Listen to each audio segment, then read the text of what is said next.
નમો વર્યૌતાણમ નમો સિદ્ધાણમ નમો આયર્યાણમ નમો વજ્જાયાણમ નમલો એ સવસાવણમ એશો પંચન મુક્કારો સપપાવપણાસણો મંગલાણંચ સભ્યસિં પડમં હવૈ મંગલમ આદિમં પૃથ્વીનાથમ આદિમુનિસ્વરિગ્રહમ આદિમં તીર્થનાથમ ચ ઋષભસ્વામિનોસ્તુમ સુધા સુધર્વાગ્યોષ્ણાદેવલિકતિન્મુખ મૃગલક્ષમાતમ શાંતિનાથજીનોસ્તુહ શ્રેય શ્રેયા મંગલકલી સદ્મશ્રીયુક્ત સંકેશ્વર ભાષનાથ દુર્વાર સંસાર ભયાચ્ચ રક્ષ મોક્ષસ્ય માર્ગે વૃતાંતવાહમ જય જગજીવ ચોળી વિયાણવો જગ ગુરુ જગાનંદો જગણાહો જગબંધુ જય જગપિયામો વૈવમ જય શુયાણમ ભગવતી ત્રણોપચ્છમો જય જય ગુરુ લોગાણમ જય મહાવીર ઓંકારમ બિંદુ સંયુક્તમ નિત્યમ ધ્યાયંતિ યોગિન કામદમ મોક્ષદમ ચૈવ ઓંકારાય નમો નમઃ સર્વારિષ્ટ પ્रणतरविष्टार्थदायिने સણદ્નિધાનાય ગૌતમ સ્વામિને નમઃ જ્ઞાન ધ્યાન ક્રિયાધિકાર કુશલ પ્રદ્યુમ્ન ચેતા ગુરુ આંતરલોચન ઉદ્ભાષિતમ યસ્વી ઓંકારેણ સુસેવિતમ ઓંકાર સેવા પર સ્વયં સૌમ્ય મના સદા વિજયતે શ્રી સિદ્ધિ સુરીશ્વર સ્વયં સૌમ્ય મના સદા વિજયતે શ્રી ભદ્ર સુરીશ્વર સ્વયં સૌમ્ય સદા વિજયતે શ્રી ઓંકાર સુરીશ્વર સ્વયં સુરીશ્વર સુરીશ્વર અજ્ઞાન દિવ્યાંતન જ્ઞાનમ જન સલાકયા નેત્રમન્વિતમ મેન તસ્મૈ શ્રી ગુરવે. ભાઈઓ બહેનો મોબાઈલ જરા પોતાનો સ્વિચ ઓફ કરાવી લેજો. ચાલુ વ્યાખ્યાનમાં મોબાઈલની રિંગ વાગે છે.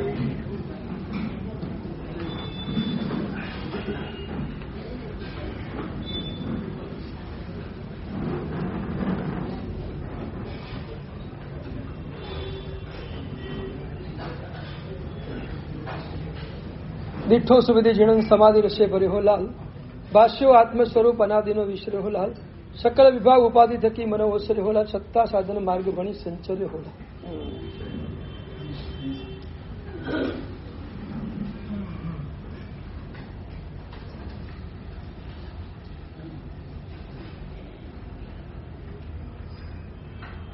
નાની ઉંમરનો એક બાળક,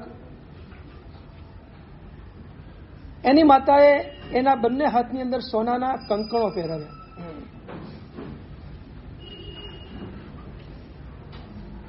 બાળકને પહેરવાની ઈચ્છા નહોતી, પણ માતાએ જબરદસ્તીથી બંને હાથમાં કંકણો પહેરાવી દીધા. થોડા દિવસ થયા પછી માતાએ નજર નાખી તો એક હાથમાં કંકણ નહોતું, એક હાથમાં કંકણ હતું અને સોનાનું કંકણ. એના હાથમાં કંકણ ન જોયું એટલે માતાને ફાળ પડી, સોનાનું કંકણ ક્યાં ગયું દીકરાના હાથમાંથી?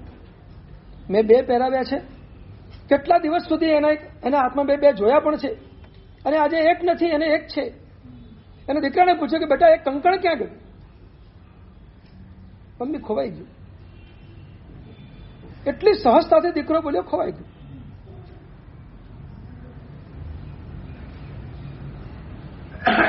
એની પાસે જેટલી સહજતા હતી મમ્મીને એટલી અકળામણ હતી.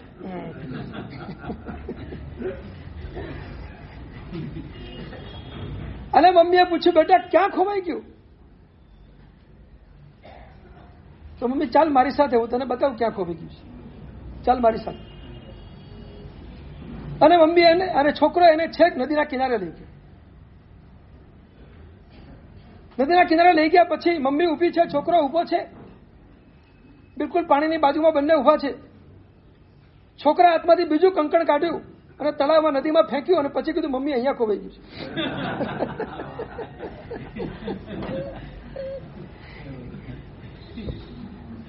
અને એની મમ્મી કહે છે બેટા પણ તે શું કર્યું? બીજું કંકણ નાખી દીધું ત્યાં.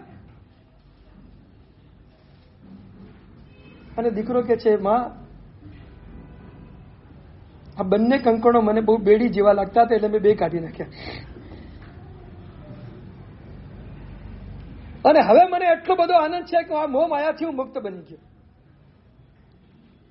એક જન્માંતરીય વૈરાગ્ય આ છોકરાના અંતરમાં પૂર્વભૂમાંથી સાથે આવેલો. બંને કંકણો આવી રીતે એને ફેંકી દીધા. સોનાના કંકણો, કિંમતી કંકણો. ભલે પરિવાર ગર્ભશ્રીમંત હોય, પણ ગર્ભશ્રીમંતનો અર્થ એવો નથી કે કંકણો ફેંકી દેવા.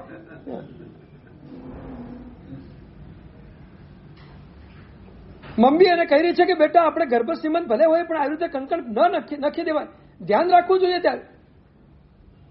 પણ બીજું નાખ્યા પછી તો કે મમ્મી હવે તો એટલો બધો આનંદ છે કે હાસ આ બધું છૂટ્યું.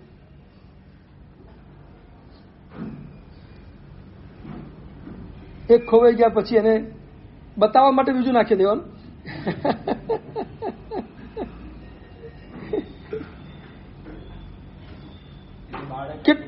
કેટલું એના અંતરની અંદર વૈરાગ્ય હશે કે આ સંસારની આવી કોઈ ચીજ એને ક્યાંય ખેંચી શકતી નથી. બાકી તો સોનું એક એવી ચીજ છે ને, ભાઈઓને કદાચ આકર્ષણ ઓછું હોય, પણ બહેનોનું તો આકર્ષણ સૌથી વધારે હોય. સોનાનું આકર્ષણ આ બાજુ વધારે. અમારે બિસ્કિટનું આકર્ષણ. હે? અમારે બિસ્કિટનું આકર્ષણ.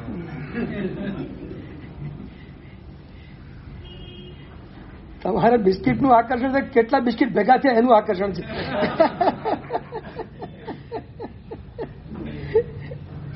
એમને ખાલી સોનું પહેરવાનું આકર્ષણ છે, તમને ખાલી સોનું બતાવવાનું આકર્ષણ છે. આટલું અંતર છે.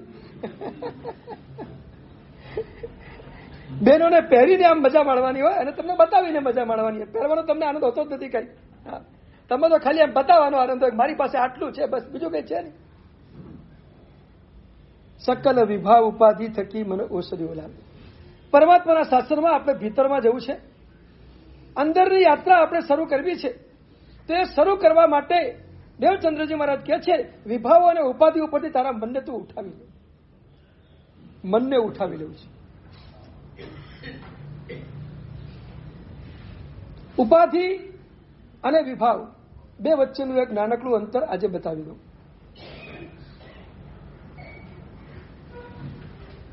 વિપરીતતાના સંસ્કાર, વિપરીત માન્યતાના સંસ્કાર એ ઉપાધિ છે, અને વિકારી ભાવોના સંસ્કાર એનું નામ વિભાવ છે. જ્યાં જ્યાં આપણે વિપરીત માન્યતામાં છીએ, એટલે ખોટી માન્યતામાં છીએ, ઉલટી માન્યતામાં છીએ, ત્યાં વિપરીતતાના સંસ્કાર છે.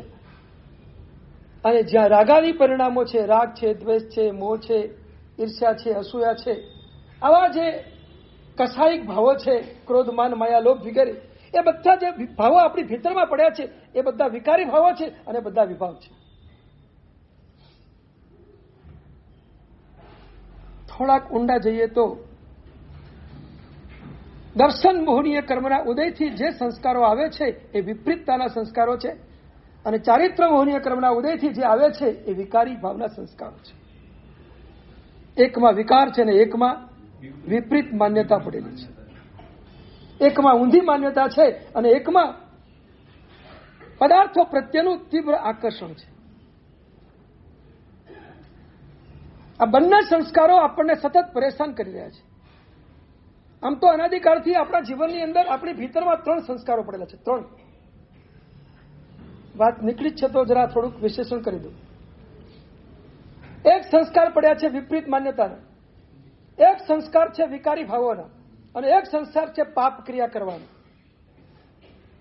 પાપની ક્રિયા એમ નથી થતી, એ પણ પૂર્વભવના સંસ્કારોથી થઈ રહી છે. આ 3 સંસ્કારો આપણી ભીતરમાં અનાદિકાળથી પડેલા છે, અને એટલે આપણે જે જે ભવમાં ગયા તે ભવમાં આ 3 કામો આપણે કરતા જ રહ્યા છે. 3 કામ કરતા જ રહ્યા છે. પાપ ક્રિયાના સંસ્કાર,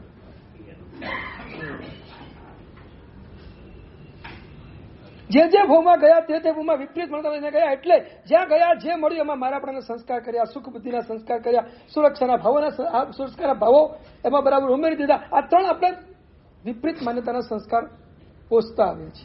જે જે ભવમાં ગયા તે ભવ, આ ભવમાં પણ આ જ ચાલે છે. અને જે જે ભૂમાં ગયા તે ભૂમાં આપણે રાગ દ્વેષના પનારે પડ્યા, રાગ કર્યો, દ્વેષ કર્યો, એટલે એના સંસ્કારોને મજબૂત કરતા ગયા. અને આ સંસારમાં 18 પાપસ્થાનકની ક્રિયાઓ કરી, એટલે પાપ ક્રિયાના સંસ્કારને પણ મજબૂત કરતા ગયા. હિંસા, જૂડ, ચોરી, અબ્રહ્મ, પરિગ્રહ, આ બધા સંસ્કારો પૂર્વભવના લઈને આવ્યા છે. અને અનાદિકાળથી આપણી ભીતરમાં બધા જ કરવાના સંસ્કારો પડ્યા છે. હિંસા કરવાના, જુઠ્ઠું બોલવાના, ચોરી કરવાના, અબ્રહ્મનું સેવન કરવાના, પરિગ્રહ કરવાના, આ બધા સંસ્કારો આપણી ભીતર પડેલા છે. હા, 18 પાપસ્થાનક આવી છે ભાઈ. હા, એ જ બતાવું છું. હવેના 3 દિવસના પ્રવચનમાં મારે એ જ બતાવવાનું છે કે આ સંસ્કારો ક્યાં પડ્યા છે અને આપણે ગોળીબાર ક્યાં કરવાનો છે, એ જ બતાવવાનું છે. બસ હવે મારે તમને એડ્રેસ આપવાનું છે કે આ સંસ્કાર ક્યાં પડ્યા છે. શત્રુનું એડ્રેસ મળી જાય પછી શત્રુને કાઢવા પ્રયત્ન કરશો ને પાછો. તમારા એકથી ન નીકળો તો મારો સહયોગ લેજો, હું આપીશ તમને. અને પ્રભુ આપે છે એટલે પ્રભુનો પણ લેજો. પ્રભુને ગુરુનું કામ આ જ છે કે અંદર બેઠેલા શત્રુઓને કેવી રીતે કાઢવા. આ એડ્રેસ તમને આપવાનું જ છે કે ક્યાં પડ્યું છે બધું અને આપણે ક્યાં એને ઘા મારવાનો છે એ બતાવવાનું છે. તો 3 આ સંસ્કારો અનાદિકાળથી આપણી ભીતરમાં પડ્યા છે. વિપરીતતાના સંસ્કારોની વાત આપણે ઘણી બધી જોઈ ગયા. કાસાયિક વિભાવોના સંસ્કારો, રાગ, દ્વેષ, ક્રોધ, માન, માયા, લોભ, એના સંસ્કારો પડ્યા છે એટલે એની પ્રવૃત્તિ વારંવાર થયા કરે છે. રાગની પણ પ્રવૃત્તિ થાય છે, દ્વેષની પણ થાય છે, ક્રોધની પણ થાય છે, માનની પણ થાય છે, માયાની પણ થાય છે, લોભની પણ થાય છે.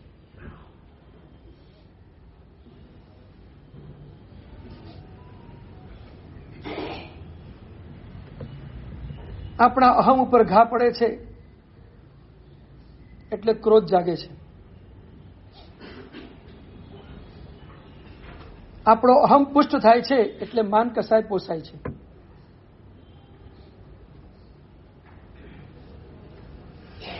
આપણી ઈચ્છિત વસ્તુઓ નથી મળતી તો ગમે તેમ કરીને મારી મચડીને માયા કરીને પણ મેળવવાનો પ્રયત્ન કરીએ છીએ, એ માયા છે.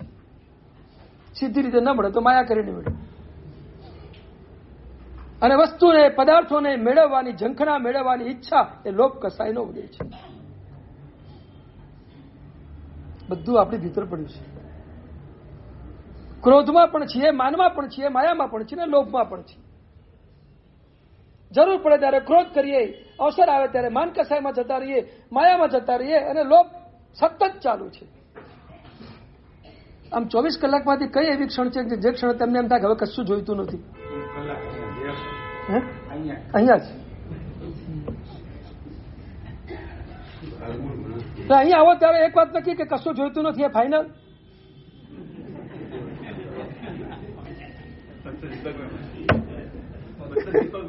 હે? હા, સરસ. દીપકભાઈમાં જઈને આપણે અનુમત ના કરીએ.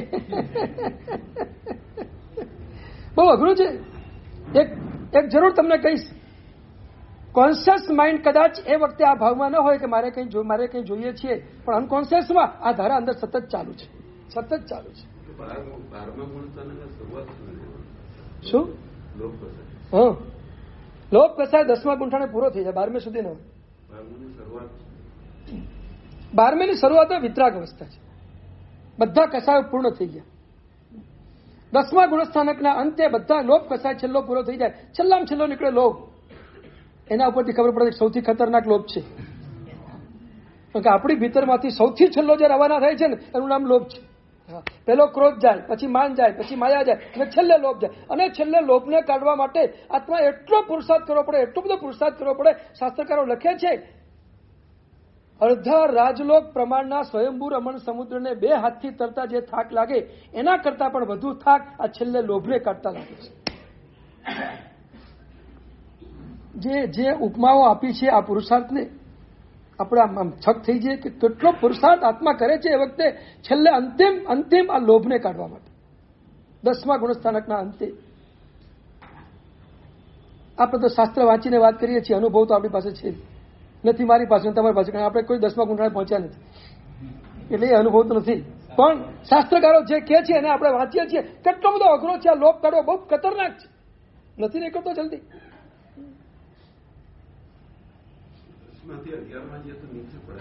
હા, 11માંથી નીચે જ પડે. 11માં જવું સારું નથી. ઠીક છે, આવી જાય તો ઠીક છે, બાકી બહુ સારું નથી જવું. કારણ કે જેનાથી નીચે જ પડવાનું છે એ ચડવાનો પણ બહુ લાંબો અર્થ રહેતો નથી.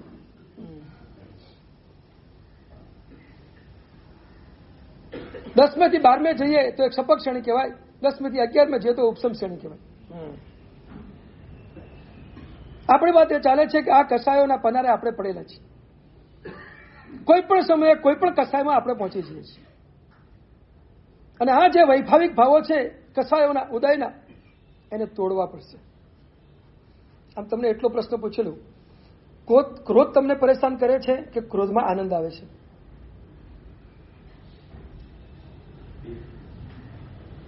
આપણે કસાયની વાત કરીએ પહેલો તો ક્રોધ આવે. બોલો, ક્રોધમાં મજા આવે છે કે ક્રોધ પરેશાન? તો ક્રોધથી આમ મજા નથી આવતી. એટલે બીજો કોઈ ક્રોધ કરે તમે પરેશાન થાવ કે તમે બીજા ઉપર ક્રોધ કરો તો પરેશાન થાવ? બસ ખુલાસો કરવો પડે જરા એટલા માટે. તો પરેશાન થઈએ આપણે. કોકના પર કદાચ પરેશાન થતા જ નથી, એમાં તો મજા જ માણતા હોઈએ છીએ આપણે. ક્રોધ કરીએ છીએ ત્યારે આપણને એ પણ ભાન નથી રહેતું ચાલો આ ક્રોધ નથી કરવા દેવો, હું ખોટો એમાં ફસાઈ ગયો, હું ક્યાં ક્રોધમાં ફસાઈ ગયો, આ વિચાર પણ નથી આવતો.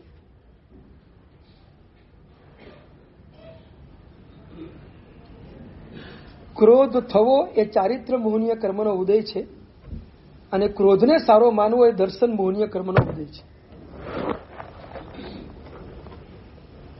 કોઈક જગ્યાએ ક્રોધ કર્યો અને સફળતા મળી, એ ક્રોધથી સફળતા નથી મળી, તમારા પુણ્યના ઉદયથી સફળતા મળી છે, એટલું યાદ રાખજો. હા, ક્રોધ કરવાથી સફળતા મળતી હોય તો તીર્થંકર પરમાત્મા ક્યારે પણ ન કહે કે ક્રોધ ન કરો. ક્રોધથી સફળતા નથી મળતી, પણ ક્રોધ કરવામાં કરતી વખતે તમારો પુણ્યનો ઉદય કામ કરતો હોય માટે તમને લાગે કે હું બોલ્યો અને આ લોકો બધા શાંત થઈ ગયા. પણ યાદ રાખો, તમે બોલો અને બીજો શાંત થઈ જાય એમાં ક્રોધના ઉદયનો પ્રભાવ નથી. એ પ્રભાવ આદે નામકર્મ અને પરાઘાત નામકર્મનો પ્રભાવ છે. તમે બોલો ને પેલો શાંત થઈ જાય, તમારો પરાઘાત નામકર્મનો ઉદય છે, તમારો આદે નામકર્મનો ઉદય છે, વસ્તુને પેલો સ્વીકારી લે છે તમારી વાતને. એ ક્રોધના ઉદયનો પ્રભાવ નથી. ક્રોધના ઉદયનો પ્રભાવ તો બીજી વ્યક્તિના મનમાં પણ તમારા પ્રત્યે અણગમો પેદા કરાવે.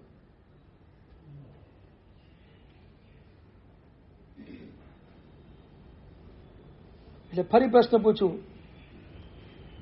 ક્રોધ થઈ જાય છે એ વિષયમાં તો કોઈ શંકા છે જ નહીં આપણને. હવે પ્રશ્ન માત્ર એટલો જ છે કે ક્રોધમાં આનંદ આવે છે કે આનંદ નથી આવતો? બસ અહીંથી આપણે આગળ વધવાનું. મજા આવે છે?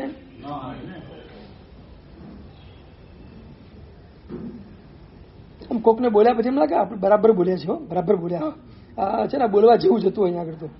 અને આ બોલ્યા વગર તો કામ થાય એવું જ નતું. હવે આવી કેટલી માન્યતાઓ આપણી મનમાં પડેલી છે. હા, આ બહુ સ્પષ્ટ વાત છે, આપણે બધાને અનુભવ છે આ ચીજનો. અને ઓર આગળ વધીને હું ન બોલ્યો તો આ કામ જ ન થાત ને આ રીતે. આપણે એના પર સિક્કો મારીએ છીએ. ક્રોધ કર્યા પછી એના ઉપર આપણે સિક્કો મારવાનો પ્રયત્ન કરીએ છીએ. એટલે ક્રોધ આપણને ક્યાંય ખટકતો નથી, ક્રોધ આપણને ન કરવા જેવો લાગતો નથી, ક્રોધ મારા આનંદને તોડી નાખે છે. આ સમજ હજુ આપણી પાસે જોઈએ તેવી નથી. સાહેબ, ક્રોધ ઘણા કરનારા કાં તો પદને કારણે કરે, કાં તો રૂપિયાના કારણે કરે, સંપત્તિને કારણે કરે, બરાબર બરાબર, કાં તો કોકની લાચારી જોઈને કરે. જુઓ, સત્તા મળવી એ પણ પુણ્યનો ઉદય છે, પૈસા મળવા એ પણ પુણ્યનો ઉદય છે. અને આ બેના કારણે તમને ક્રોધ થતો હતો એમ કહેવાય કે એક પ્રકારના પુણ્યના ઉદયથી તમે ક્રોધ કરી રહ્યા છો.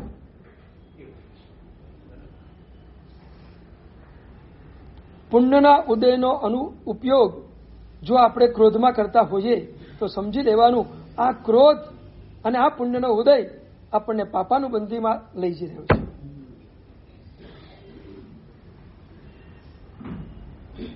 મારે પેલા 4 ની વાત કરવાની પાછી રહી ગઈ, દિવસો થોડા થઈ ગયા.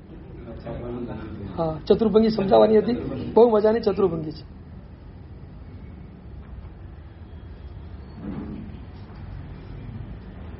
સંપત્તિનો રસો ચડી જાય એટલે ક્રોધ શરૂ થઈ જાય. અને ફરી કહું, સંપત્તિનો નશો એટલે અહંકાર, અને અહંકાર ક્રોધને જન્મ આપે જ છે, આપે જ છે. ભીતરમાં અહંકાર પડ્યો હોય એટલે ક્રોધ થયા વગર ન રહે. અને સત્તાના નશોનો અહંકાર એ પણ ક્રોધને જન્માવે છે.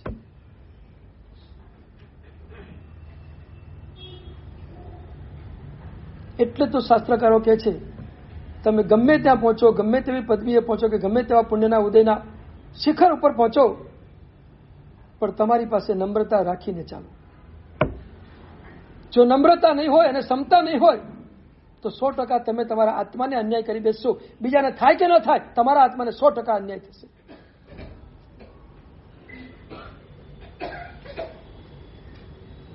કોકના ક્રોધને શાંતિથી સાંભળી લે એને ફાયદો થાય કે ક્રોધ કરવા વાળાને ફાયદો થાય?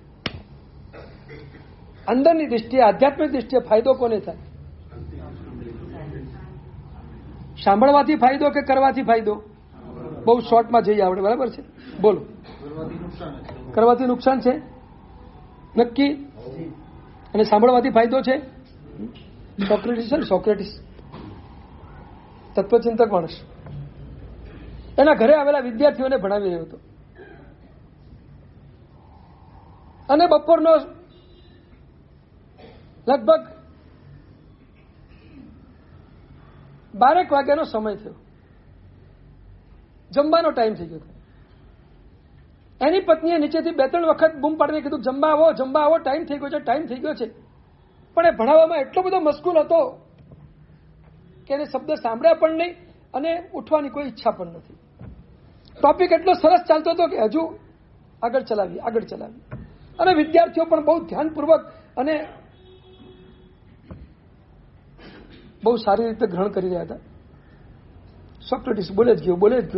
બીજી 15-20 મિનિટ નીકળી ગઈ અને પત્ની ઊંચી નીચી થઈ ગઈ. આટલી વાર કીધું તો પણ આવ્યા નહીં. પત્ની ઉપર ગઈ.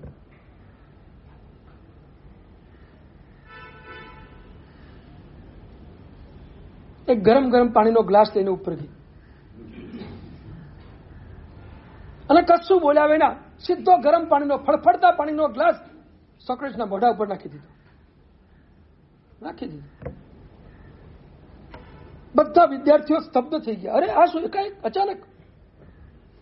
અને એમની પત્ની આટલો ગરમ પાણીનો ગ્લાસ નાખે, આમ લાય બળે. થોડી વારમાં તો ફોલ્લા ઉઠી ગયા. બધા વિદ્યાર્થીઓ જોઈ રહ્યા, અને પત્નીના ગયા પછી થોડું વાતાવરણ શાંત થયા પછી સ્ટુડન્ટોએ પૂછ્યું કે ગુરુજી ગજબ થઈ ગયો. સોક્રેટિસે હસતા હસતા કીધું, એ તો મેઘ છે ને પહેલા ગર્જના કરે પછી વરસે. મેઘ પહેલા ગર્જના કરે પછી વરસે, એમાં આપણે ચિંતા કરવાની જરૂર નહીં. આ ઘટના આ રીતે બની છે કે પહેલા ગર્જના કરી પછી વરસ્યા. ઠીક છે, પણ છે ને એક બાજુ થયું છે ને બીજી બાજુ તો બરાબર જ છે ને, શું વાંધો છે આપણને? એક બાજુનું બળ્યું છે, બીજી બાજુ તો રહી ગયું છે બધું, બસ તો બીજી બાજુથી આપણે કામ લઈશું. એક બાજુ જે થયું તે થયું. નિમિત્ત કયું હતું? સોક્રેટિસ પાસે નિમિત્ત કયું હતું? આ ભયંકર ગુસ્સા એવું નિમિત્ત હતું. જે હાથમાં આવે કદાચ ફટકારી દે એવું નિમિત્ત હતું. પણ એવા નિમિત્તની વચ્ચે પણ સોક્રેટિસ શાંત રહ્યા, કઈ જ નહીં, એકદમ હળવાશથી ઘટના લઈ લીધી.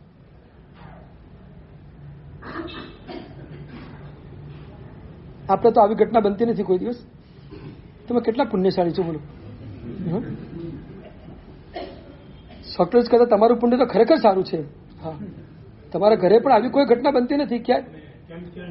ઠીક છે, હે તો તમારે ત્યાં કશું નથી આવતું. તમે એટલા પુણ્યશાળી છો કે તમારે ત્યાં કોઈ ચમચાનો કે કવિતાનો કે કોઈ વેલણનો કોઈ ઘા નથી આવતો, ક્યાંય નથી આવતો. કેટલા પુણ્યશાળી છો તમે એમ. હા, મને તમને કહેવાનું, મેં પ્રભુના શાસનને પામ્યા છો, શ્રાવિકાઓ છે એ આવું કામ કરે, થોડું કરે કઈ. હા, ખરેખર તમે પુણ્યશાળી છો. ઠીક છે, વચનો કદાચ થોડા ઘણા ક્યાંક સાંભળવા મળી જાય તો મળી જાય બસ, અને એ તમારું થોડુંક વિશિષ્ટ કોટીનું પુણ્ય હોય તો મળી જાય.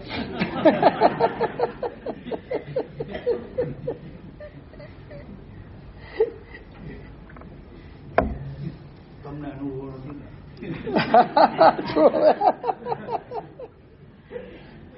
શબ્દોના ગા વધારે વાગે. શબ્દોના ગા વધારે વાગે. બિલકુલ સાચી વાત છે. શબ્દોના ઘા વધારે એટલે વાગે છે કે આપણો અહમ અંદર પડ્યો છે માટે. પણ આપણો જો અંદર અહમ ન હોય તો શબ્દોના પણ કોઈ ઘા આપણને વાગી ન શકે.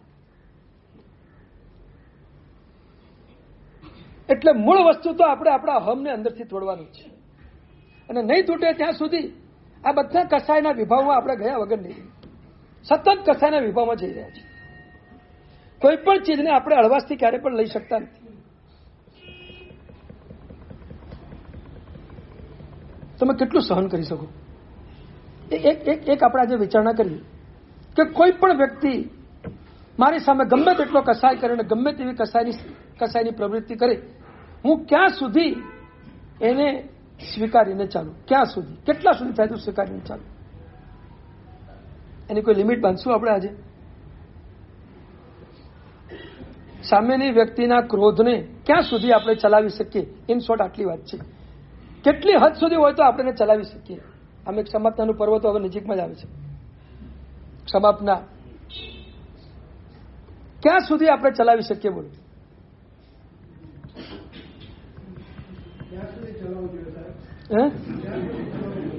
હા પછી એ મારે બતાવવાનું ક્યાં સુધી ચલાવવું છે.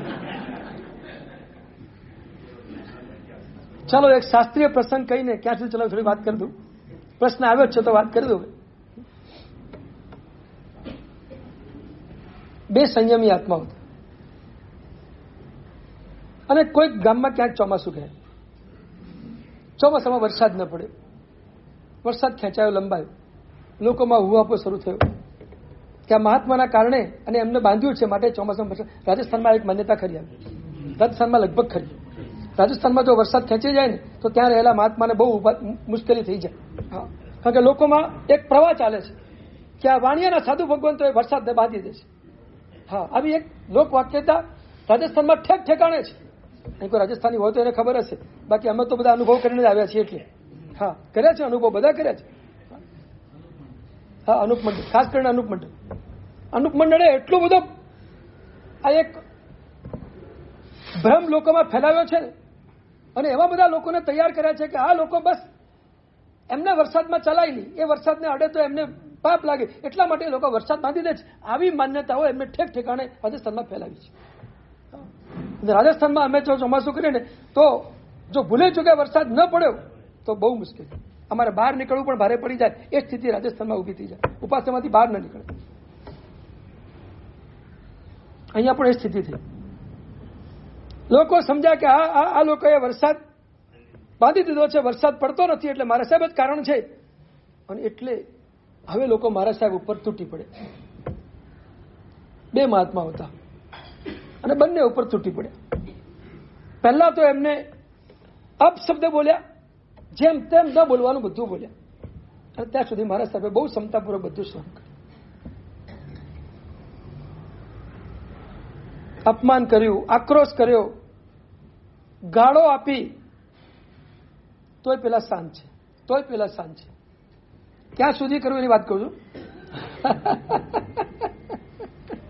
પછી પથરા માર્યા, મહાત્માને પથરા માર્યા.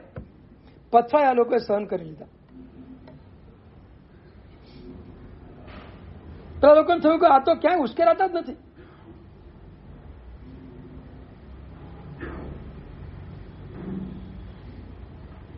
સામેવાળો ગમે તેટલો ક્રોધ કરીને તમે ન ઉશ્કેરાવો ને તો સામેવાળાનો ક્રોધનો આનંદ ખલાસ થઈ જાય. ક્રોધનો આનંદ જ ખલાસ થઈ જાય. કારણ કે આ તો આપણે કર્યો નકામો અને કઈ રિઝલ્ટ તો આવ્યું જ નહીં કઈ. અને પેલા તો પેટનું પાણી હાલતું નથી, હું ગમે એટલું કરું તો.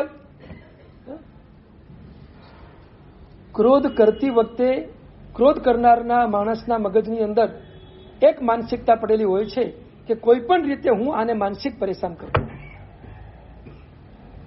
અને સામાન્ય વ્યક્તિ મનથી પણ સહેજ પરેશાન ન થાય અને માત્ર ક્ષમતામાં બધું સહન કરી લે, તેનો ક્રોધ નિષ્ફળ જાય.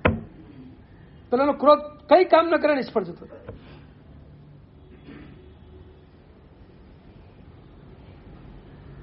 આટલે સુધી પથરા માર્યા, બધું કર્યું, બધું સહન કર્યું. પેલા લોકો સમજ્યા કે હજુ આ લોકો સમજતા નથી, હજુ આપણે સંયમીને હેરાન કરવા પડશે. પછી લાકડીઓ લાવી, એક ટોળું આવ્યું, લાકડી લઈને ટોળું આવ્યું, બધાના હાથમાં લાકડી, અને બધા લાકડીને બે મહાત્મા ઉપર તૂટી પડે. લાકડીના ઘા ઉપર ઘા મારવાની શરૂઆત થઈ. પછી આ મહાત્માની પીડા થોડી અસહ્ય બની. હવે થોડું સહન કરવું એમને અસહ્ય બની ગયું અને એ થોડા અકળાયા. એને થયું કે હવે આ આપણાથી સહન થઈ શકતું નથી. હવે આ લોકો બહુ આગળ નીકળી ગયા, હવે સહન થતું નથી. અને બંને મહાત્માઓ લબ્ધિધારી હતા. સાધનાથી એમના જીવનમાં લબ્ધિઓ પ્રગટેલી, એટલે ધારે તો કામ કરી શકે એવી લબ્ધિ એમની પાસે. વરસાદ પાડવો તો આકાશમાંથી વરસાદ પાડી શકે એ તાકાત પણ લબ્ધિમાં પડેલી હતી. એમને થયું કે વરસાદ જ જોઈએ છે ને આ લોકોને, ચાલો લાવી દઈએ. હા, પછી એક મહાત્માએ આકાશ તરફ મીંડ માંડી, આકાશ તરફ આમ નજર કરી અને ગુસ્સામાં બોલ્યા. હવે થોડો ગુસ્સો પણ આવી ગયો. ગુસ્સામાં બોલ્યા, વર્ષદેવ કુણાલાય, કુણાલ નામની નગરી હતી. બસ આ નગરીમાં હે દેવ વરસવાનું શરૂ કરો, વરસવાનું શરૂ કરો. અને ધડાધડ વરસાદ શરૂ થયો. તપતી હતી, પુણ્ય હતું. બોલતાની સાથે જ દેવતાઓ આકાશમાંથી વરસાદ શરૂ કરી દીધો.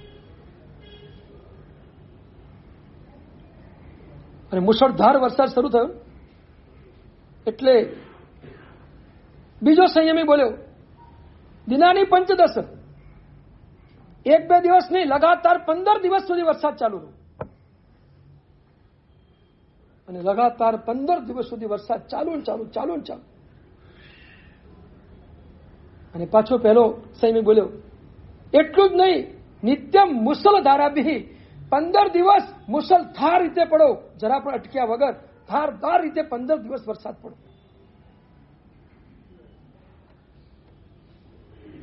અને હજી બીજો સંયમી બોલ્યો, હજી થોડું ખૂટતું હતું એટલે પછી પૂરું કર્યું, યથા રાત્રો તથા દિવા, જેવો રાતના પડે એવા જ દિવસે પડો. હવે બાકી શું રહ્યું? અને 15 દિવસ સુધી જે મુસળધાર વરસાદ પડ્યો, આખું ગામ તણાઈ ગયું. ભયંકર ખાના ખરાબી થઈ ગઈ. અને શાસ્ત્રકારો લખે છે કે આનું પ્રાયશ્ચિત ન કર્યું બંને મુનિરાજોએ, એટલે મરીને ત્યાંથી 7મી નરકમાં ગયા. આ ક્રોધ. બહુ સહન કર્યું, બહુ સહન કર્યું. પથ્થર માર્યા ત્યાં સુધી સહન કર્યું, પણ લાકડીના માર એમનાથી થોડા અસહ્ય બન્યા અને પછી એમને પણ ગુસ્સો પ્રગટી ગયો. આપણી એ વાત હતી, આપણે ક્યાં સુધી સહન કરવું, ક્યાં સુધી સહન કરવું. થોડીક સહન શક્તિને ડેવલપ કરી. જો તમને કોઈ લાકડી મારવા આવવાનું નથી, તમને કોઈ પથ્થર મારવા આવવાનું નથી, બહુ બહુ તો કદાચ તમારું અપમાન કરશે, બહુ બહુ તમારી સામે આક્રોશના વચનો બોલશે, આટલું થશે, એથી બીજું કંઈ થવાનું નથી. અને એક વાત તમને કહું, કોઈ વ્યક્તિ આપણું અપમાન કરે કે કોઈ આપણા પર આક્રોશ કરીને ગમે તેવા શબ્દો બોલે તો કાનમાં હોજો આવે? કાનમાં સોજો આવે કે મનમાં સોજો આવે? મનમાં તો હોજો છે એટલે તો અસર થઈ રહી છે. જો મનમાં સોજો ન હોય તો અસર થાય નહીં. આપણા કાનને એની કોઈ અસર, તમે ગમે તેટલું સાંભળો ને, કાનને શું ફરક પડે? મને બતાવો. તો પછી કાનને ફરક પડતો નથી તો તમને શું કામ ફરક પડે? પણ જે સાંભળે છે એને ફરક, જે કાન સાંભળે છે કાનને ફરક પડતો નથી, તો તમારું મન કેમ ઊંચું નીચું થાય આટલું બધું? મનને થોડું શાંત કરી દો ને. અરે જેને બોલવું ને બોલવા દો ને. આપણે શું ફરક પડે છે? કઈ આપણને લાગતું વળગતું હોય તો સુધારો કરવા માટે પ્રયત્ન કરીએ, પણ હવે એના બોલેલા શબ્દો આપણા જીવન સાથે કોઈ મેચ થતા નથી અને આપણે એવી કોઈ ભૂલ કરી નથી, તો પછી આપણે શબ્દો સાથે શું લેવા દેવા છે? શબ્દ તો ગમે તે આવે અને છોડી દો. શબ્દ સ્વીકારવા કે ન સ્વીકારવા આપણા હાથમાં છે કે બીજા કોઈના હાથમાં છે? કોઈના અપમાનજનક શબ્દો કે આકર્ષક શબ્દો કોઈને સ્વીકારો કે ન સ્વીકારો આપણા હાથમાં છે કે બીજા કોઈના હાથમાં છે? આપણે શા માટે ઊંચા નીચા થવું પડે? બુદ્ધ અને એમના શિષ્ય જતા હતા અને સામેથી એક ભાઈ આવ્યો અને એ ભાઈએ બુદ્ધને ગાળો ઢગલા બંધ આપી 15 મિનિટ સુધી ગાળોનો વરસાદ વરસાવી દીધો. અને વરસાદ વરસાવીને જોયું કે બુદ્ધને કઈ થતું નથી, નીકળી ગયો આગળ. અને બુદ્ધને શિષ્ય બને જયારે આગળ નીકળે, શિષ્ય પૂછે છે, ગુરુદેવ આટલી ભયંકર ગાળો તમને આપી, તમને કઈ થયું નહીં, પણ હું તો ઊંચો નીચો થઈ ગયો. બતાવી દઉં મારા ગુરુને આટલી બધી ગાળો આપે છે, શું સમજે છે એના મનની અંદર? બુદ્ધ કે શાંતિ રાખો. આ ગાળો સાંભળવાનો પણ આપણે આનંદ જ લેવાનો છે. મેં ક્યાં ઊંચા નીચા થવાની જરૂર નથી, મજા જ છે. પણ ગુરુદેવ આ બાપાને આપણે સંભળાવી જાય આવું થોડું ચાલે? તો કે થોડી શાંતિ રાખો. ચાલતા ચાલતા એક નગરમાં પહોંચ્યા. કોઈ ભક્તે એમને આમંત્રણ આપ્યું કે જમવા માટે પધારો. અહીંયા જમવા માટે ગયા. એક ડીશમાં લગભગ 10-15 આઈટમો તૈયાર કરીને જમવા માટે આપી. અને બંને જણાએ ગુરુને થયું કે આજે મારે બાકી વાપરવું જમવું નથી, એટલે ડીશ પાછી મૂકી દીધી. અને ગુરુ ન જમે એટલે શિષ્ય પણ એના વિનયપૂર્વક ડીશને પાછી મૂકી દીધી અને બંને જણા ત્યાંથી નીકળી ગયા. બહાર નીકળ્યા પછી ગુરુએ એને પૂછ્યું કે તે ડીશ પાછી મૂકી, મેં ડીશ પાછી મૂકી. પેલા ભક્તે આપણને જમવા માટે આટલી બધી આઈટમો આપેલી અને આપણે ન ખાધી, તો હવે આપણે ન ખાધી તો એ બધું એની પાસે રહ્યું કે આપણી પાસે આવ્યું? એ ડીશનું ભોજન કોની પાસે રહ્યું? એની પાસે રહ્યું ને. બસ તો ગુરુ કહે છે ચિંતા શું કરે છે? એને શબ્દ જે બોલ્યા ગમે તેવા ગાળવી બોલી આપણે સ્વીકાર નહોતી, એની પાસે રહ્યા. આપણને મળ્યા જ કે આપણે ક્યાં લીધા છે?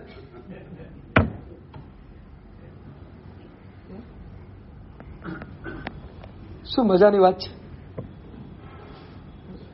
આવો સ્વભાવ આપણો બની જાય તો કામ થઈ જાય. કોઈ ગમે તેટલું બોલે એના શબ્દો છે, એને ભારે પડશે, મારે શું લેવા દેવું? હું તો સ્વીકારતો જ નથી, મને એની કોઈ અસર જ નથી. હું શા માટે ક્રોધિત થઈ જાઉં? પણ આપણી મુશ્કેલી એ છે કે આપણે રહી શકતા જ નથી. જવાબ આપ્યા વિના આપણે લગભગ રહી શકતા નથી. ક્રિયા પછી પ્રતિક્રિયા કર્યા વિના આપણે રહી શકતા નથી. એક્શનની સામે રિએક્શન આપણું આવે જ છે, અને એક્શનની સામે રિએક્શન આવે એટલે સમજવાનું કે આપણે એ એક્શનમાં ભળી ગયા. રિએક્શન ન કરીએ તો જ બચી શકીએ, અને રિએક્શનમાં જઈએ તો ક્યારે પણ બચી ન શકીએ. અને ઘણી વખત એવું બને એક્શન કરતા રિએક્શન ખતરનાક હોય. મેડિકલ ટ્રીટમેન્ટમાં તો એવું જ છે, એક્શન કરતા રિએક્શન ખતરનાક હોય.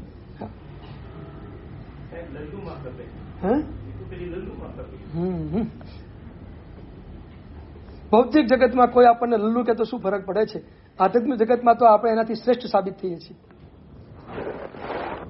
કશી પ્રતિક્રિયા ન કરી આધ્યાત્મિક જગતમાં આપણને જે ઇનામ મળે છે ને એ ઇનામ આપણા ભવને સુધારી નાખે એવું ઇનામ આપણને પ્રાપ્ત થાય. અને ભૌતિક જગતમાં કોઈ લલ્લુ કે તો શું ફરક પડે? એના કહેવાથી આપણે ક્યાં બની જવાના છે? કોઈના કહેવાથી આપણે થઈ જઈએ છીએ એવું તો કંઈ છે. પણ આપણી માન્યતા એવી છે કે કોઈ આપણને લલ્લુ કહી જાય તો આપણે કેમ સહન કરી શકીએ? બસ આપણા માટે કોઈ લલ્લુનો પ્રયોગ કરે કે લલ્લુ છે એવું માને, એ પણ આપણાથી કેમ સહન થાય? આપણે સહન નથી કરી શકતા. નથી. જે આધ્યાત્મિક સમજણ આપણી પાસે જોઈએ, આધ્યાત્મિક સમજણ આપણી પાસે નથી, અને એટલા માટે આ ક્રોધ વગેરે કસાયોના પનારે આપણે પડ્યા છીએ. એક્શનની સામે રિએક્શન કર્યા વગર આપણે રહી શકતા જ નથી. કોઈ કંઈક કર્યું તો પ્રતિક્રિયા સામે 100% કરીએ આપણે રહી જ ન શકાય આપણાથી. એ સ્વીકાર ભાવ આપણી પાસે આવતો નથી. ખરેખર સ્વીકાર ભાવ અહીંયા લાવવાનો છે. પેલો બોલ્યો આપણે પતી ગયું, પૂરું થઈ ગયું. આપણે એક કાંતિ સાંભળી, બીજી કાંતિ કાઢી નાખ્યું. શા માટે? આપણને લાગતું વળગતું નથી તો આપણે મૂકી દઈએ એક બાજુ.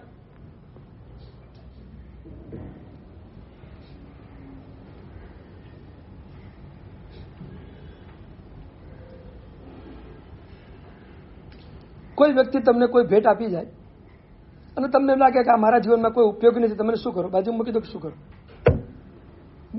કરો? બાજુ મૂકી દો. બસ તો કોઈ શબ્દોની ભેટ આપી છે, મારા જીવનમાં ઉપયોગી નથી, બાજુ મૂકી દો. શું ફરક પડે?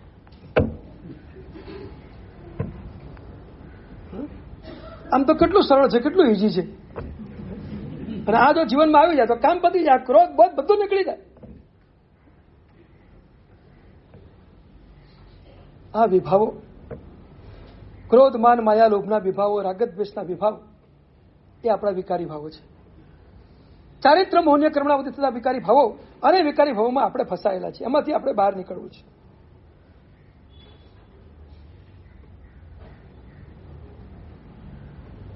વિભાવ ઉપરથી મન ઉઠી જવું. દેવચંદ્રજી મહારાજની સરસ મજાની પંક્તિ. વિભાવ ઉપરથી મન ઉઠી જવાનો અર્થ છે નિર્વેદ ભાવની પ્રાપ્તિ થઈ. નિર્વેદ ભાવની પ્રાપ્તિ થઈ. શરૂઆતના વૃષભ જીનંદ સુપ્રીતડી કિમ કીજે કહો ચતુર વિચાર, એ પ્રવચનમાં કાગળ પણ પહોંચે નહીં. આની વ્યાખ્યા કરતા મેં એક વાત એ વખતે કરી હતી અને મેં હવાલો આપ્યો હતો કે આનું વિશેષ વાત હું તમને આ સ્તવરના માધ્યમથી કહીશ. એનો અવસર આજે આવ્યો છે. તમને યાદ છે કે ભૂલી ગયા? યાદ છે? બોલો શું કહ્યું હતું એ વખતે? હા, થોડુંક ઉલટું ભૂલી ગયા. થોડું યાદ તો છે, સારું છે. કીર્તિભાઈ બહુ યાદ રાખે છો. બહુ સરસ વાત હતી. ભક્ત અને સાધકના સંદર્ભમાં આપણે બહુ સરસ મજાની કાગળ લખવાની વાત કરી હતી. અહોભાવના કાગળ ઉપર આંસુની શાહીથી લખાયેલો પત્ર પરમાત્માને પહોંચે છે. એ વાત આપણે 2 દિવસ સુધી મજાથી પ્રવચનમાં લીધેલી. અને નિર્વેદના કાગળ ઉપર સંવેગની શાહીથી લખાયેલો પત્ર આત્માનુભૂતિ સુધી પહોંચે છે. નિર્વેદના કાગળ ઉપર સંવેગની શાહીથી લખાયેલો પત્ર આત્માનુભૂતિ સુધી પહોંચે છે. બસ એ નિર્વેદની વાત આ ત્રીજી પંક્તિમાં છે. વિભાવો અને ઉપાધિઓ પરથી મનનું ઉઠી જવું એનું નામ નિર્વેદ છે. અને છેલ્લી પંક્તિમાં આવશે માર્ગ ભણી સંચરવું, એનું નામ છે સંવેગ. આ સંવેગ નિર્વેદની સરસ મજાની જોડી આ બે પંક્તિમાંથી આપણે ખોલવાની છે. વિભાવો ઉપરથી નિર્વેદ આવો, ઉપાધિઓ ઉપરથી નિર્વેદ આવો, ઉપાધિને વિભાવોમાંથી આપણે બહાર નીકળવું, મનને એમાંથી ઉઠાવી લેવું, આ નિર્વેદ. મન એમાં ક્યાં ડૂબી ન જાય, મન એમાં ક્યાં રતિભાવમાં ન જતું રહે, મન ક્યાં અરતિભાવમાં ન જતું રહે, એ રીતે મનને થોડુંક ઉઠાવવાનો પ્રયત્ન કરીએ, આનું નામ નિર્વેદ છે. નિર્વેદ એટલે બીજા શબ્દોમાં કહું તો, સાવ સાદી સીધી સિમ્પલ ભાષામાં કહું તો, સંસારના પદાર્થો પ્રત્યેની સુખ બુદ્ધિને તૂટી જવું, એનું નામ નિર્વેદ. સંસાર નહીં છૂટે, પણ સંસાર પ્રત્યેની સુખની બુદ્ધિ છૂટી જવી, એનું નામ નિર્વેદ છે.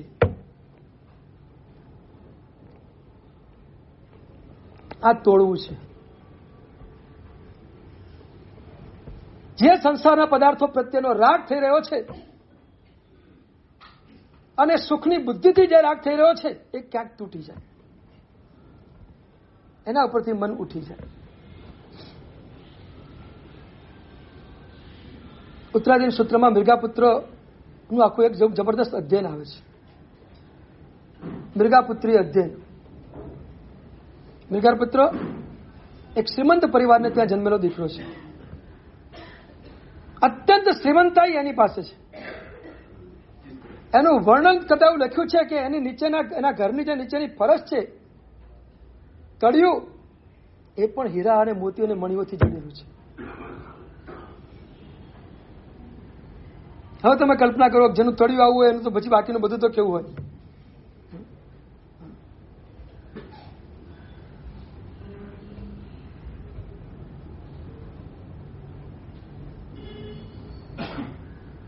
આવા વર્ણનો આપણે જયારે વાંચીએ ને, અને તમે લોકો આવા વર્ણન વાંચો ને, તો તમને એમ થાય કે આપણા ફ્લેટમાં બધી સુવિધા હોવા છતાં ક્યાંય રાગ તો કરવા જેવો નથી.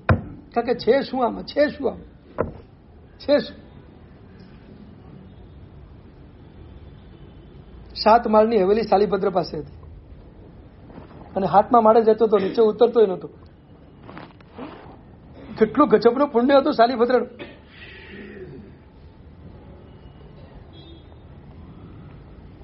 કોઈ પ્રસંગે ઉતરવું પડે તો પણ એમ થાય કે શા માટે ઉતરવાની જરૂર છે.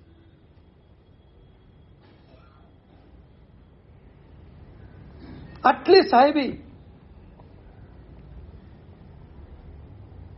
અને સાલીભદ્ર રોજ જે આવે એને છોડી દેવાનું, રોજ આવે છોડી દેવાનું, રોજ આવે છોડી દેવાનું.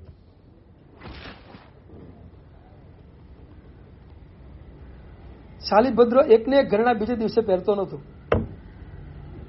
એકને એક ઘરેણા સાલીભદ્ર બીજે દિવસે પહેરતો નહોતો. તમે સમજ્યા નહીં આમાં કઈ? એકની એક વીંટી, એકનું એક હાર, એકનું એક નેકલેસ કે એકનું એક હાથનું બ્રેસલેટ, જે હોય તે, મને બધા નામ નથી આવડતા. હા, એકનું એક બીજે દિવસે નહીં પહેરવાનું. એ સવારે સ્નાન કરવા જાય એટલે બધું ઉતારીને એ ખાડમાં નાખીને જવાનું, અને બહાર આવે એટલે બીજું તૈયાર જ હોય એ પહેરી લેવાનું. આ સાલીભદ્ર હતું. રોજ કપડા મૂકી દેવાના, રોજ અલંકારો મૂકી દેવાના, રોજ જમવાની આઈટમો જોરદાર આવતી હોય બધી. શું પુણ્ય હતું સાલીભદ્રનું.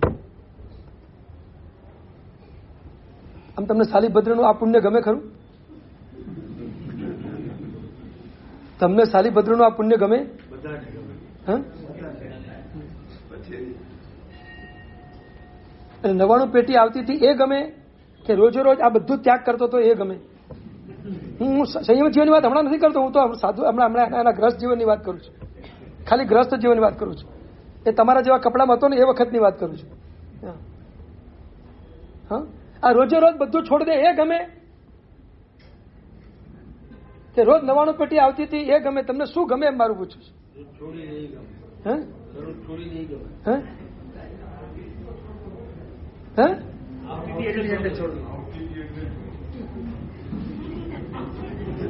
અને ઉપરનો દેવ કદાચ બીજે દિવસે બંધ કરી નાખે તો શું થાય? હરિભદ્રનું તો પરત એવું છે, કદાચ ક્યાંક રૂઠી ગયો તો કદાચ પુણ્ય પૂરું થઈ ગયું, કદાચ આવતીકાલથી બધું બંધ થઈ જાય તો શું? પણ આવો વિચાર સાલીભદ્રે કર્યો નતો કોઈ દિવસ જે તમે કરો છો.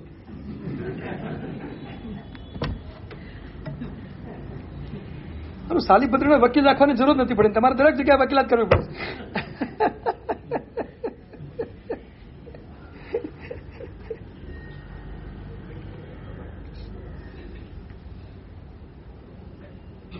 ચાલો, આવતીકાલે મળવાનું છે એવું ચોક્કસ તમારા પુણ્યમાં લખાયેલું હોય તો આજે જે છે બધું છોડી દેવા તૈયાર ખરા?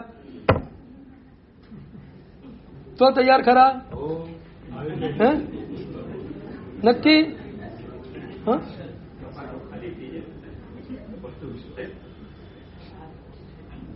આવતીકાલે ₹1,00,000 આપણને એક ધંધામાં મળે એમ છે તો આજે ₹1,00,000 છોડી દો.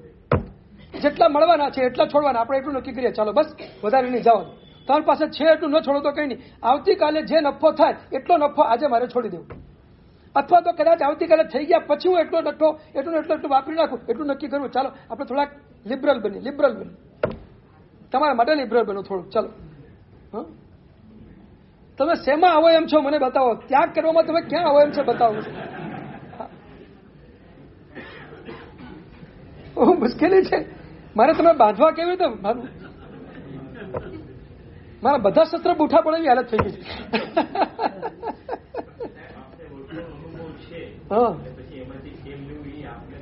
હા, એટલે તો પ્રયત્ન કરું છું પૂરેપૂરો, જે 2-4 જાગી જાય.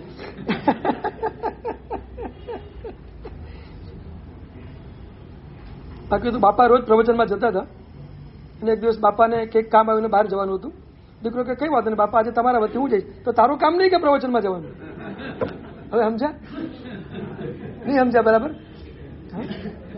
બાપા કે દીકરાને કે દીકરા તારું કામ નહીં, એ તો અમે જઈએ એટલે બરાબર છે. મારી સાથે ગમે તે કે અમે સાંભળા કરીએ બલટી જઈએ, કાંઈ કેસર થાય નહીં. તું જયારે કે હશે તો મુશ્કેલી થઈ જાય મને પાછી.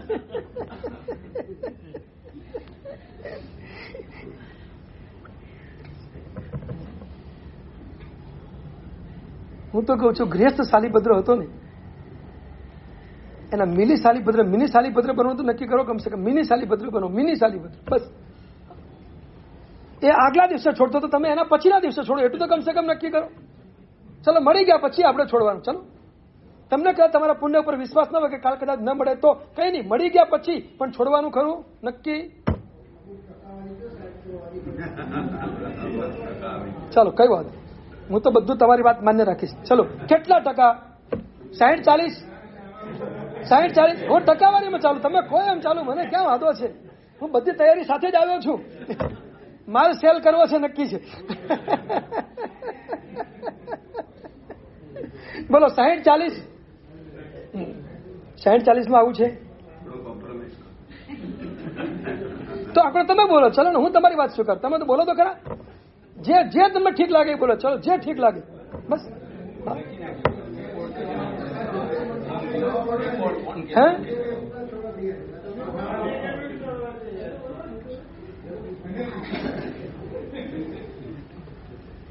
વાસ્તવિકતા છે. તમારું કોઈ સ્ટેન્ડ પોઈન્ટ નક્કી જ નથી એટલે અમને તકલીફ છે. તમને ક્યાંથી ઉપર ઉઠાવો એ સમજ નથી પડતી. કોઈ સ્ટેન્ડ પોઈન્ટ નક્કી હોય તો ખબર પડે ક્યાંથી આપણે ઉચકવાના છે, પણ સ્ટેન્ડ પોઈન્ટ જ નક્કી નથી. ત્યાંથી તમને ઉચકવા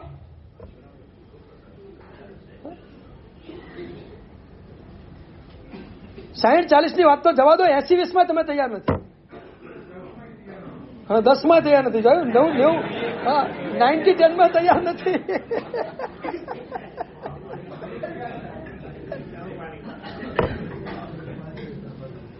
અઘરું છે, ખરેખર અઘરું છે. તમને રિયલ કહું છું. આ રાગમાંથી નીકળવું, સંપત્તિના રાગમાંથી નીકળવું સૌથી ખતરનાક ચીજ છે. લોભને તોડવો, આવેલી ચીજને છોડી દેવી એ બહુ અઘરું છે, બહુ અઘરું છે. જેટલું આવે એટલું બધું ગમે છે પણ થોડું પણ છોડવું પડે છે ને તો એમાં થોડોક અકળામણ પેદા થઈ જાય છે. નથી છૂટતું જલ્દી. ક્યાંય પરિસ્થિતિને બસ થોડું ઘણું દાન કરવું પડે તો ઠીક છે. પરિસ્થિતિ હતી એટલે બધાની વચ્ચે ભેગા બેઠા થોડું દાન કરી દેવું પડે. આપણું સ્ટેટસ છે, આપણે બધાની વચ્ચે બેઠા છીએ, થોડુંક તો આપણે કરવું જ પડે. ન કરીએ સારું ના લાગે એટલે આપણે કરી દઈએ છીએ.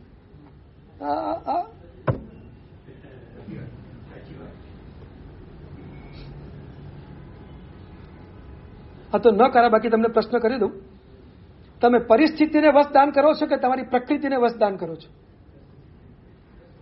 દાન કરવાનો તમારો સ્વભાવ છે માટે દાન કરો છો કે પરિસ્થિતિ છે માટે દાન કરી રહ્યા છો?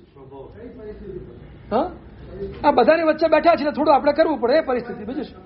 હા હા, સમાજના હિસાબે. હા, સાચું પૂછું, તમે તમારા જમાઈ અને તમારા વેવાઈ 3 જણા રસ્તામાંથી પસાર થતા હો અને સામેથી કોઈ ગરીબ ભિખારી માંગવા માટે આવે અને તમે એ વખતે 10 રૂપિયા, 15 રૂપિયા, 20 રૂપિયા જે આપો તે એ સાચું બોલો, ગરીબને આપો છો કે જમાઈના કારણે આપો છો? તો મને વધુ બોલાવો નહીં, હું એક એક વાતનો ખુલાસા કરી નાખીશ. આ નામ કહેવાય પરિસ્થિતિ વશ. હા, પેલા લોકોને સારું લાગે કે હા અમારા વેવાઈ કેટલા ઉદાર છે, જોવો તો ખરા. હા, પતી ગયું. હે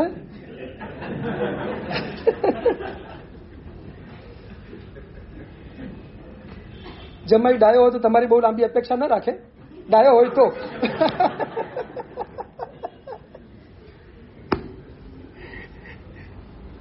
આ સંસાર કેટલો બધો ખતરનાક છે.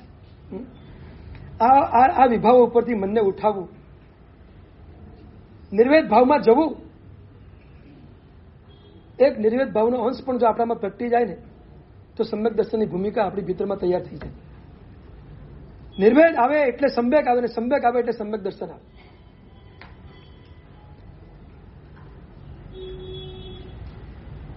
દેવચંદ્રજી મહારાજ આ પંક્તિમાં આખા નિર્વેદ ભાવની ચર્ચા કરી રહ્યા છે. સકલ વિભાવ ઉપાધિ થકી મન ઓસરી હોલાલ. વિભાવમાંથી મન ઓસરી જાય એટલે મૃગાપુત્ર ફાટ થતી સંપત્તિ એની પાસે છે અને ગવાક્ષમાં બેઠા છે, મહેલના ઉપરના ગોખમાં. નીચેથી એક મહાત્મા જઈ રહ્યા છે અને મહાત્માના દર્શન કર્યા અને દર્શન કરતાની સાથે જ અંદરથી મનમાંથી એક ઉહાપો ચાલુ થયો, આવું મેં ક્યાંક જોયું છે, આવા કોઈક વ્યક્તિના દર્શન મેં ક્યાંક કરેલા છે. આજે મહાત્માને પહેલી વાર જોઈ રહ્યા હતા મૃગાપુત્ર, આ ભાવમાં પહેલી વાર જોઈ રહ્યા હતા અને મનમાં ચિંતન શરૂ થયું, મેં ક્યાંક આવા જોયા છે. ચિંતન કરતા કરતા જાતિસ્મરણ જ્ઞાન થઈ અને થતાની સાથે જ થયું, ઓહો અદભુત ચારિત્ર, મારે આમાં જ રમવાનું છે ને આમાં જ જવાનું છે. અંદરથી વૈરાગ્ય જાગી ગયું. મુનિરાજને જોતાની સાથે અંદરથી વૈરાગ્ય જાગ્યું અને સીધા ઉઠીને માતા પાસે ગયા અને માતા પાસે જઈને અનુજ્ઞા માગે છે, માતાજી અનુજ્ઞા આપો, મારે સંયમ જીવનનો સ્વીકાર કરવો છે. એક મુનિના દર્શન, એમાંથી પ્રગટતો વૈરાગ્ય, એમાંથી પ્રગટતી જન્માંતરીય વૈરાગ્યની ધારા અને ત્યારે નક્કી કરી નાખે કે આ બધું છોડો, હવે એક ક્ષણમાં બધું સમજાઈ જાય જાતિસ્મરણ જ્ઞાન દ્વારા,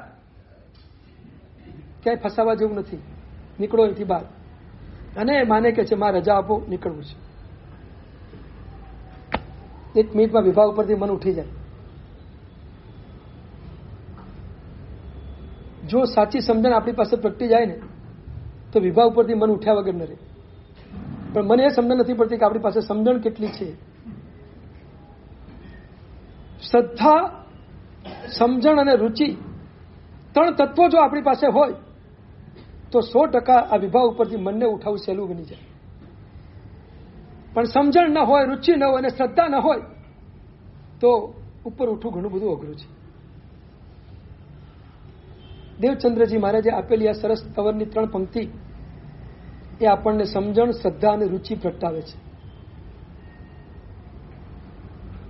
આત્મશ્રદ્ધા પ્રગટી જાય, આત્મ સ્વરૂપને પ્રગટ કરવાની રુચિ પ્રગટી જાય અને આત્મા ને જ મારે માણવાનો છે એવી એક સમજણ આવી જાય તો સમજણ, શ્રદ્ધા અને રુચિ 3 આપણને વૈરાગ્યના માર્ગ ઉપર લઈ જાય અને એમાંથી પ્રગટેલો વૈરાગ્યનો માર્ગ એ આત્મા ક્યારેય પાછો ન પડે, ધડધડાટ આગળ નીકળી જાય.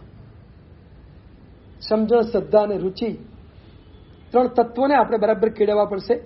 દેવચંદ્રજી મહારાજ આ ભાષામાં પણ લઈ જઈ રહ્યા છે અને છેલ્લે માતાએ ઘણું બધું દીકરાને સમજાવવાનો પ્રયત્ન કર્યો. દીકરા આટલું આમ છે, તેમ છે, દુઃખ છે, સહન કરવું પડશે, બધું પણ જાતિસ્મરણ જ્ઞાન થઈ ગયું છે, પૂર્વભાવનું જ્ઞાન થઈ ગયું છે, સમજાઈ ગયું છે બધું, એટલે હવે ક્યાંય પાછો પડે તે જ નથી. અને મૃગાપુત્રે કેવી રીતે સંસાર છોડ્યો એની એક પંક્તિ ઉત્તરાધીન સૂત્રમાં સરસ રીતે લખાઈ છે. રેણુ યવ પડે લગ્ગમ નિદ્યુત તાણીય નિગ્ગવું. રેણુ યવ પડે લગ્ગમ નિદ્યુત તાણીય નિગ્ગવું. આપણા કપડા ઉપર ધૂળ ચોટી હોય અને આમ ખંખેરી નાખીએ ધૂળને અને આગળ નીકળી જઈએ, એ રીતે આખો સંસાર ખંખેરીને મેઘાપુત્ર નીકળી ગયા છે. આટલી જ વાર લાગી. કપડા ઉપર પડેલી ધૂળને ખંખેરતા જેટલી વાર લાગે એટલી વારમાં મેઘાપુત્રે આખો સંસાર છોડી દીધો. વિભાવમાંથી બહાર નીકળ્યા. સકલ વિભાવ ઉપાધિ થકી મન ઓસર્યું હો લાલ. આ વિભાવ ઉપરથી મનને આપણે હટાવી લેવું છે. પછી એ રાગનો વિભાવ હોય, દ્વેષનો વિભાવ હોય, ક્રોધનો વિભાવ હોય, માનનો વિભાવ હોય, માયાનો વિભાવ હોય કે લોભનો વિભાવ હોય કે વક્રતાનો વિભાવ હોય કે ઉદ્ધતાનો વિભાવ હોય, સ્વતંત્રતાનો સ્વચ્છંદતાનો વિભાવ હોય, કોઈ પણ વિભાવ હોય, પણ એ વિભાવમાંથી આપણે બહાર નીકળવું છે અને એમાંથી મારે મારા મનને ઉઠાવવું છે. આ એક ભાવ આપણે આ પંક્તિના સ્વાધ્યાય દ્વારા આપણી ભીતરમાં પ્રગટાવવાનો છે. એટલું પ્રગટાવી દો, કામ શરૂ થઈ જાય. હજી દેવચંદ્રજી મહારાજ આ પંક્તિમાં એક બીજું ઊંડાણ આપી રહ્યા છે અને એ મજાનું ઊંડાણ છે. થોડુંક કદાચ તમે ચમકી જાય એવું ઊંડાણ છે, પણ એ ઊંડાણની વાત આવતીકાલના પ્રવચનમાં લઈશું. આજે 2 મિનિટ. આજે વાગડ સંપ્રદાયના પૂજ્યપાદ કનકસુરેશ્વરજી મહારાજ સાહેબની પુણ્યતિથિ છે. વચમાં કહેવાનું રહી ગયું મારાથી. કનકસુરેશ્વરજી મહારાજ સાહેબ વાગડ સમુદાયના એક આધારભૂત મહાપુરુષ અને કચ્છની અંદર પલાસવા ગામના નાની ઉંમરમાં 8 વર્ષની ઉંમરે એમની માતા ગુજરી ગઈ અને 10 વર્ષની ઉંમરે એમના પિતા ગુજરી ગયા.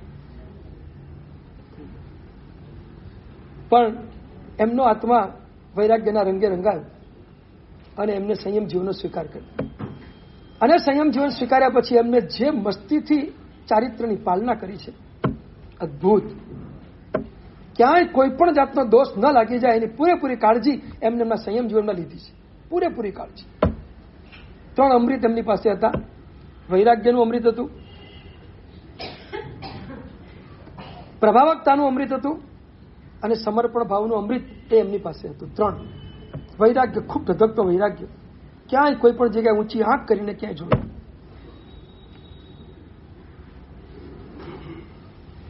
આંખમાં એટલી નિર્વિકારિતા, આંખમાં એટલો બધો વૈરાગ્ય, ક્યાંય ઊંચી આંખ કરીને જોવે. એકવાર એક સાધ્વીજી મહારાજ સાહેબ જોગની ક્રિયા કરવાની હતી. સમૂહમાં બધાને પહેલા કરાવી દીધી, પણ એમસીમાંથી ઉઠેલા સાધ્વીજી મહારાજ સાહેબને ક્રિયા કરાવવાની હતી. એકલા હતા અને એકલા ક્રિયા કરવા માટે આવેલા. આચાર્ય ભગવંત એકલા બેઠેલા. સાધ્વીજી મહારાજે કહ્યું, ગુરુદેવ આવું? તો કે હમણાં ઉભા. અને ઇન બિટવીન એક વેલજીભાઈ નામના શ્રાવક વંદન કરવા માટે આવ્યા. શ્રાવકે વંદન કર્યું અને આચાર્ય કીધું, વેલજી બેસ, અહીંયા અહીં બેસી જા. એને પોતાની બાજુમાં બેસાડ્યો અને પછી સાધ્વી માને કીધું, હવે તમે ક્રિયા કરવા માટે આવો. આ વૈરાગ્ય કેટલો જબરદસ્ત એક વૈરાગ્ય. એવું જ એમની પાસે પ્રભાવકતાનું અમૃત. બચાવમાં ચોમાસાનો ધરતીકંપ આવ્યો. આજુબાજુના ગામોમાં લગભગ બધા મકાનો પડી ગયા. આ 2001માં આવ્યો, એની પહેલાની વાત છે. અને એ ભૂકંપમાં ઘણું બધું પડી ગયું. પણ એ પોતે જે ઉપાસનામાં બેઠા હતા અને એમનું પ્રવચન ચાલી રહ્યું હતું, ભૂકંપનો આંચકો આવ્યો અને બધા હલી ગયા, ઉઠીને જવા માંડ્યા. આચાર્ય ભગવાન કીધું, બેસી જાઓ, કોઈ ચિંતા નહીં કરો, આ મકાનને કંઈ થવાનું નથી, બેસી જાઓ. અને વાસ્તવિકતા એ જ ઘટી. આજુબાજુમાં બધું પડી ગયું, ઉપાસને કશું થયું નહીં. એમને ટકી રહે ઉપાસ, આખો સંગ બચી ગયો. આ એમની પ્રભાવકતા, આ એમની સાધનાની સિદ્ધિ અને સમર્પણ. એમનું બાપજી મહારાજ પ્રત્યેનું સમર્પણ બહુ અનન્ય હતું અને બાપજી મહારાજને પોતે ગુરુ માનતા. બાપજી મહારાજની આજ્ઞા એ હંમેશા શીર્ષાબંધ કરતા હતા. એક વાર કોઈક પ્રસંગ માટે કોઈક ગામમાં રોકાવાનું હતું અને બાપજી મહારાજને પૂછાયું તો બાપજી મહારાજે એમને સમાચાર આપ્યા કે તમારી ઈચ્છા હોય તો અને અનુકૂળતા હોય તો રોકાજો. બીજે દિવસે એમને વિહાર શરૂ કર્યું. ગામવાળા કે પણ બાપજી મહારાજ તમને કહેવડાવ્યું છે કે તમારી ઈચ્છાને અનુકૂળતા હોય તો રોકાજો. એમ નહીં, મને ઈચ્છાને અનુકૂળતાની વાત કરી છે ને, આજ્ઞા તો આપી નથી ને. મને આજ્ઞા આપી હોય તો જ રોકાઈ શકું, બાકી ઈચ્છાને અનુકૂળતા હું કેવી રીતે રોકાઈ શકું? શું સમર્પણ ભાવ છે! ગુરુએ કીધું છે કે તમારી ઈચ્છા હોય તો રોકાજો, અનુકૂળતા હોય તો રોકાજો. તો કે નહીં, મને આજ્ઞા તો નથી આપીને કે તું રોકાજે, મારે નહીં રોકાવાનું, નીકળી જવું. શું આજ્ઞા પ્રત્યેનું સમર્પણ હશે, કેટલો આજ્ઞાનો સ્વીકાર હશે. આ 3 અમૃત જો આપણા જીવનમાં આવી જાય તો આપણું જીવન પણ કનકસુરી મહારાજ જેવું બની જાય. બહુ અદભુત જીવન હતું. વાગડ સંપ્રદાયના એક આધારભૂત આચાર્ય ભગવંત હતા. આજે પણ વાગડ સંપ્રદાયની અંદર એ સમુદાયમાં આજે પણ કનકસુરી મહારાજનું નામ ખૂબ આદે છે, ખૂબ આદે છે. એમના પછી બીજી ત્રીજી પેઢીએ કલાપુણશ્રી મહારાજ થયા, પણ કનકસુરી મહારાજ એ સમુદાય માટે આદર્શભૂત હતો. ચારિત્ર્યની બાબતમાં, પાલનની બાબતમાં, પ્રભાવકતાની બાબતમાં, બધી બાબતમાં એ શિરમોર હતા, શિરમોર હતા. આવા જબરદસ્ત એક આરાધક આત્મા એ આજના દિવસે શ્રાવણ વદ ચોથના દિવસે એમની વિદાય થઈ. આપણે નતમસ્તકે એમના ચરણોમાં શ્રદ્ધાંજલિ સમર્પિત કરીએ અને એમને પ્રાર્થના કરીએ કે આપ જ્યાં હોય ત્યાંથી એવા અમારા ઉપર પણ આશીર્વાદની હેલી વરસાવો કે આપના ગુણોનો એકાદ અંશ અમારા જીવનમાં આવી જાય તો અમારું જીવન પણ સાધનાના પથ ઉપર ખૂબ સુંદર રીતે ચાલી શકે. એકાદ ગુણ આપણને મળી જાય એ જ ભાવના સાથે શ્રદ્ધાંજલિ.